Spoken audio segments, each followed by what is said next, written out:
చెరువుల్లో ఇండ్లు కట్టుకోవడానికి అనుమతులు ఇచ్చిన వారిపై కేసులు పెట్టాలన్నారు మెదక్ ఎంపీ రఘునందన్ రావు. సిద్దిపేట జిల్లా దుబ్బాకలో పలు కేసుల విచారణలో భాగంగా 50 మంది కార్యకర్తలతో కలిసి కోర్టుకు హాజరయ్యారు. హైదరాబాద్ కోకాపేటలో సిద్దిపేట మాజీ కలెక్టర్ ప్రస్తుత ఎమ్మెల్సీ వెంకట్రామిరెడ్డికి 10 ఎకరాలుందని, ఆ భూమి ఇప్పటి వరకు రిజిస్ట్రేషన్ కాలేదని ఆరోపించారు. ధనిక వ్యక్తుల దగ్గర ఉన్న అలాంటి భూమిని చెరువులో ఇండ్లు కోల్పోయిన వారికి ఇస్తే బాగుంటుందన్నారు. ఉప్పల్లో ఉప్పల్ భగాయత్ అనే లేఅవుట్ పెట్టి హెచ్ఎండిఏ ప్లాట్లు అమ్మారని, కోకాపేటలో అలాంటి లేఅవుట్లు పెట్టి ఇండ్లు కోల్పోయిన పేదవారికి ఇండ్ల స్థలాలు కేటాయించాలని డిమాండ్ చేశారు రఘునందన్ రావు. వివిధ ప్రజా సమస్యల మీద పోరాటం నిర్వహించినప్పుడు అది బీసీ బంధు కోసమో ఇంకో దానికోసమో రకరకాలైనటువంటి అంశాల పట్ల ప్రజల గొంతుకగా నిలబడిన సందర్భంగా అప్పుడున్నటువంటి పోలీస్ అధికారులు కొన్ని కేసుల్ని రిజిస్టర్ చేయడం జరిగింది.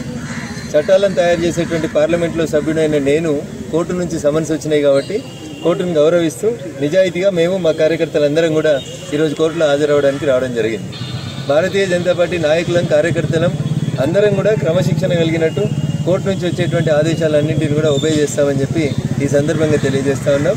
కొంచెం కష్టమైనప్పటికీ కూడా మీరు చూస్తూ ఉన్నారు, పెద్ద సంఖ్యలో కార్యకర్తల మీద కేసులు నమోదైనవి. తప్ప ఒప్ప కోర్టు తెలుస్తుంది కాబట్టి, కోర్టులో విచారణ జరుగుతుంది కాబట్టి నిజాయితీగా విచారణకు సహకరిస్తాం. అందరం కూడా కోర్టు పిలిచినప్పుడల్లా హాజరవుతాం. ముఖ్యమంత్రి గారు హైడ్రాని రాష్ట్రం అంతా విస్తరించాలని అనుకుంటున్నా అని ఇలా పేపర్లో చెప్పిండు. రాష్ట్రం మొత్తం కాదు, చంద్రమండలానికి విస్తరించినా మేము స్వాగతిస్తాం. కానీ ఆ కూలగొడుతున్న దాంట్లో గరీబోడు ఎవరైనా ఉంటే ఆ గరీబోనికి కోకాపేటలో 100 కోట్లకు ఎకరం అమ్మే భూమిలో ఉప్పల్లో ఎట్లయితే ఉప్పల్ భగాయత్ అని ఒక లేఅవుట్ చేసి హెచ్ఎండిఏ ప్లాట్లను అమ్మిందో అట్లా ఈ గరీబులకు కూడా మనిషికి 100, 200, 250 వాళ్ళ ఇల్లు ఎంత పోతే అంత జాగిస్తే వాళ్ళు తిప్పలు పడతారు, ఇల్లు కట్టుకుంటారు.